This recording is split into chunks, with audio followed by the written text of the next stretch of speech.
প্রতিটা জেনারেশনের মানুষের মধ্যে এজ ডিফারেন্স যেরকম আছে সেই রকমভাবেই প্রতিটা জেনারেশনের মানুষের পয়েন্ট অফ ভিউও আলাদা আলাদা। ইনফ্যাক্ট প্রত্যেকটা মানুষেরই পয়েন্ট অফ ভিউ আলাদা আলাদা। তবে জেনারেশন ওয়াইজ দেখতে গেলে দেখা যায় প্রায় 80% ক্ষেত্রে বাড়ির গার্জিয়ানরা নিজেদের সেকালের দৃষ্টিকোণ দিয়ে এই জেনারেশনকে জাজ করে থাকেন। আবার কিছু কিছু ক্ষেত্রে এমনটাও দেখা যায় যে কিছু কিছু গার্জিয়ান আছে যারা দুটো জেনারেশনের কায়দা কানুন বৈশিষ্ট্য একসাথে অ্যাডাপ্ট করতে গিয়ে আল্ট্রা মডার্ন হয়ে গিয়ে নিজেদেরকেও হাস্যকর করে ফেলে, আর ছেলেমেয়েদেরও সেই রকম শিক্ষায় গড়ে তুলতে তুলতে ছেলেমেয়েদের ভবিষ্যৎটাকেও ঘেটে করে ফেলে। যাই হোক, সেটা যার ব্যক্তিগত ব্যাপার। আসলে প্রত্যেকটা মানুষের উচিত অন্যকে জাজ করার আগে তার জায়গায়, তার সময়ে, তার পরিস্থিতিতে নিজেকে রেখে দেখা যে সেই সিচুয়েশনে থাকলে আমি কী করতাম কিংবা আমার কী করা উচিত ছিল। যাই হোক, 3টে পৃথক জেনারেশনের একটা সুন্দর উদাহরণ। বাড়ির বয়স্ক মানে ঠাকুমা ঠাকুরদা, তাদের টাইমে বাড়ির গার্জিয়ানরা পাত্রপাত্রী ঠিক করতেন, আর পাত্রপাত্রীর ডিরেক্ট দেখা হতো ছাদনাতলায় শুভ দৃষ্টির সময়। ওদের ওসব পছন্দ টছন্দ ওসবের চল প্রায় ছিলই না। বাড়িতে মা বাবা, তারপরের জেনারেশন মা বাবা, কাকু কাকিমা বা জেঠু জেঠিমা, তাদের জেনারেশনে ছেলে মেয়েদের পছন্দকে প্রায়োরিটি তো দেওয়া হতো, তবে খুব কম।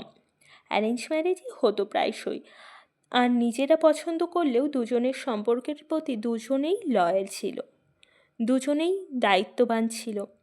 মোট কথা ডিভোর্স কেস, ব্রেকআপ এসবের চল ছিল না খুব একটা, দুজনই দুজনকে অ্যাডজাস্ট করে নিত। আর তারপরে আসে আমাদের জেনারেশনের কথা। আমাদের জেনারেশনে সম্পর্কের প্রতি একজন লয়াল হয়, খুব বেশি পরিমাণে পজিটিভ হয়, কেয়ারিং হয়, আর বিপরীত দিকের মানুষটি সম্পর্কের শুরুতে ভীষণ পরিমাণে রেসপেক্ট, কেয়ার ইত্যাদি ইত্যাদি দেখালেও একটা সময় পর তার ভালোবাসা পুরোপুরিভাবে উবে যায়, পুরো একটা অচেনা অপরিচিত মানুষ হয়ে যায় আচমকা। তারপর অন্যদিকের মানুষটি সম্পর্কে দিতে দিতে যখন আর দেওয়ার মতো কিছুই থাকে না, অবহেলিত হতে হতে যখন দেখে নিজের সেলফ রেসপেক্টটুকুও শেষ হয়ে যাওয়ার পথে, তখন সে নিজেকে সরিয়ে আনে, নিজেকে চেঞ্জ করতে থাকে। তারপর ব্রেকআপ, ডিভোর্স ইত্যাদি ইত্যাদি হয়। আর এভাবেই সময়ের সাথে সাথে জিনিস, ঘটনা, পরিস্থিতি, মানুষ সব পরিবর্তিত হচ্ছে। কারোর দিকে আঙুল তুলে বা কাউকে নিয়ে হাসাহাসি করে লাভ নেই। আর যেটা অন্যের ঘরে হচ্ছে একদিন পরে হলেও সেটাই তোমার ঘরেও ঘটবে।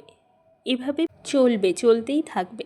পারলে কারোর জায়গায় নিজেকে রেখে ভাবতে শেখো যে সেই সিচুয়েশনে থাকলে আমি কিভাবে হ্যান্ডেল করতাম, না হলে কারোর বিষয়ে কোনো কমেন্ট করার দরকারই নেই।